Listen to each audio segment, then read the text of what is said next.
ఏలూరు జిల్లా ద్వారకా తిరుమల మండలం మారంపల్లిలో స్వర్ణాంధ్ర స్వచ్ఛాంధ్ర కార్యక్రమం ఘనంగా ప్రారంభమైంది. కార్యక్రమాన్ని గోపాలపురం ఎమ్మెల్యే మద్దిపాటి వెంకటరాజు స్వచ్ఛరథాన్ని జెండా ఊపి ప్రారంభించారు. పరిసరాల పరిశుభ్రత ఎంతో ప్రాముఖ్యత కలిగిన అంశమని దాని అందరూ ఒక విధానంగా ఆచరించాలన్నారు. అందరూ స్వచ్ఛాంధ్రప్రదేశ్ నిర్మాణానికి అడుగులు వేయాలని ఎమ్మెల్యే మద్దిపాటి వెంకటరాజు కోరారు.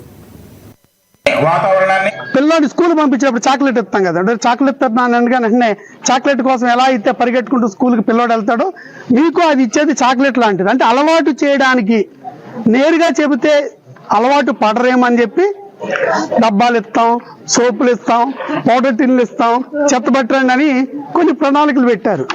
కాబట్టి దాన్ని ఆధారంగా చేసుకోకుండా మనం ఒక క్రమశిక్షణ, స్వీయ క్రమశిక్షణ అంట, మనం మన జీవితాన్ని ఒక క్రమశిక్షణ రూపంలో చేసి ఒక స్వచ్ఛ ఆంధ్రప్రదేశ్ నిర్మాణానికి మీరందరూ కూడా భాగస్వాములు అవ్వాలి. మరీ ముఖ్యంగా గోపాలపురం నియోజకవర్గానికి ఒక విశిష్టత ఉందండి. ఆంధ్రప్రదేశ్ రాష్ట్రంలో ఏ కార్యక్రమం అయినా గోపాలపురం నియోజకవర్గం గారి గ్రామాలకు నేను వెళ్ళలేకపోవచ్చు, కానీ ఈ సమాచారం మీరు తీసుకెళ్ళాలి. మన ఎమ్మెల్యే గారు ఎలా చెప్పారు, ఇదంటే విషయాన్ని నేను ఎంతైతే మీకు విఫలంగా చెప్పుకుంటూ వచ్చానో స్టోరీ లాగా అలా వివరించి చెప్పి వాళ్ళకి అర్థమయ్యేలాగా చెప్పి నియోజకవర్గం అంతా కూడా స్వచ్ఛాంధ్ర వైపు తీసుకెళ్తారని ఆశిస్తూ